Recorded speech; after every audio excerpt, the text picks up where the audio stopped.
असा विषय आहे. इथं काँग्रेस मुक्त करू लातूर जिल्हा म्हणून इथल्या लोकप्रतिनिधी आमदार महोदयांनी जाऊन लातूरमध्ये गर्जना केली. परंतु हा जळकोट तालुका राष्ट्रवादी मुक्त झालाय, घड्याळ मुक्त झालाय आणि वरती विश्वास ठेवलेला आणि हा जो विजयाचा उद्गार तुम्हाला लावण्यात आला त्याच्यासाठी तुमची काय प्रतिक्रिया? हा जे तुम्ही पावती चाललेले दिसतात आणि जनतेने ज्या पद्धतीने तुमच्या कामावरती आणि तुमच्या आश्वासनावरती विश्वास ठेवलेला आहे, तुम्हाला जे विजयाचा गुलाल आज लावलेला आहे, तर त्या ज्या आश्वासन तुम्ही ठेवता त्या आश्वासन येणाऱ्या काळात कशा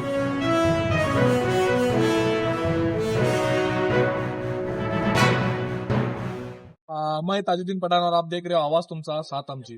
जे की मागील काही दिवसामध्ये जिल्हा परिषद आणि पंचायत समिती जे निवडणुका झाल्या होत्या त्याचा निकाल जाहीर झालेला आहे. तर आपल्यासोबत काँग्रेसचे नेते मारुती पाटील साहेब जुळलेले आहेत. तर आपण त्यांचे थेट संवाद साधत तुम्ही असंच पाहत राहा आणि बघत राहा आवाज तुमचा साथ आमची. सर काय बोलतात, ज्या पद्धतीने लोकांनी तुमच्यावरती विश्वास ठेवलेला आणि हा जो विजयाचा उद्गार तुम्हाला लावण्यात आला त्याच्यासाठी तुमची काय प्रतिक्रिया? हा जो आता जळकोट पंचायत समितीवर जे काँग्रेस पक्ष सत्ता आलेली आहे आणि जिल्हा परिषदला सुद्धा आमच्या 3 पैकी 2 गट, माळीपरगा गट असेल, आमचा गुत्ती गट असेल, प्रचंड असं मताधिक्यानं लोकांनी प्रेम दिले मतपेटीतून.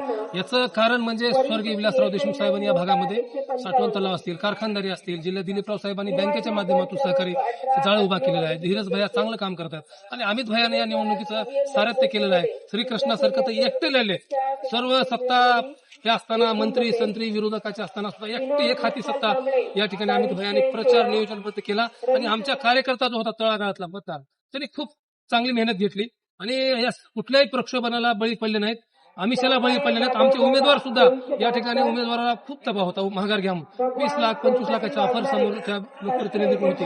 परंतु आमच्या उमेदवाराने खाली हा जे उमेदवार आहे फक्त 150 रुपये उमेदवाराचे बॅलेन्स होते. स्वतः खिशामध्ये 150 रुपये असणारा उमेदवार सामान्य कुटुंबातला काँग्रेस पक्षाने या ठिकाणी निवडून आणलेला आहे. म्हणजे तुम्ही बघा काँग्रेसची किमया गरीबातल्या गरीब सामान्य कुटुंबात शांतता यादवळे असतील, अत्यंत प्रतिकूल परिस्थितीमध्ये स्वर्गीय लक्ष्मणराव यादवळे वारल्यानंतर त्यांनी काँग्रेस पक्षावरती विश्वास ठेवून या ठिकाणी काम केलं आणि प्रचंड मताधिक्याने ही जागा निवडून आली. गुत्तीची सुद्धा जागा आणि पंचायत समिती आतनोर असेल, पंचायत समिती गुत्ती असेल, आमच्या नागेश्वरीताई माळीपरग्यातून खूप प्रचंड मताने निवडून आल्या. जिल्हा परिषदला पंचायत समितीतून सुनीता कोसंबी आल्या, तिकडून राजेश केंद्रे आले माळीपरग्यातून.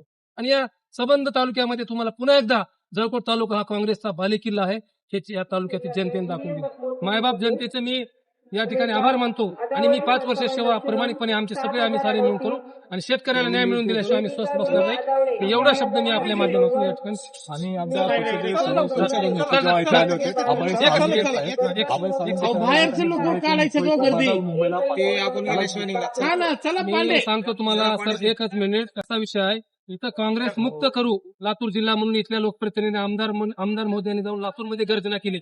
परंतु हा जळकोट तालुका राष्ट्रवादी मुक्त झालाय, घड्याळ मुक्त झालाय आणि जळकोट तालुक्यामध्ये उदगीर तालुक्यात येणाऱ्या काळामध्ये तुम्हाला त्या सर्वसामान्य मायबाप जनतेच्या जीवावर आम्ही लोकांची सेवा करून मन जिंकू आणि सेवा करून या ठिकाणी मतं मागू, काम करून मतं मागू. कुठल्याही भुलाथापा देणार नाही. खासदार काळगे साहेब आहेत, अभयदादा साळुंके यांनी प्रचंड आम्हाला ताकद दिली, त्यांचे सुद्धा या ठिकाणी मी आभार मानतो. आणि सगळे पोलीस प्रशासन असेल, तहसील प्रशासन असेल, चांगल्या जे योग्य पद्धतीने यांनी निवडणुकीमध्ये यंत्रणा पार पाडली. म्हणजे निष्पक्ष मी म्हणतो की जळकोट सारखी कुठेही निवडणूक झाली नाही. एवढं म्हणजे कुठलेही गालबोट न लागता चांगल्या पद्धतीने सहकार्य केले. तुमचंही सहकार्य असलं, सगळे मीडियाचे बांधवांनी आम्हाला सहकार्य दिले. जळकोट तालुक्यावर पुन्हा काँग्रेस सत्ता दिली, त्याबद्दल मी सगळ्यांचे तुमच्या माध्यमातून आभार मानतो. जय हिंद, जय भारत. आणि जनतेनं जो मला मानवतावादीचा दृष्टिकोन दिला त्यांच्या चरणाशी मी लीन होतो आणि हे माझं यश मी सर्व जनतेला या ठिकाणी समर्पित करतो.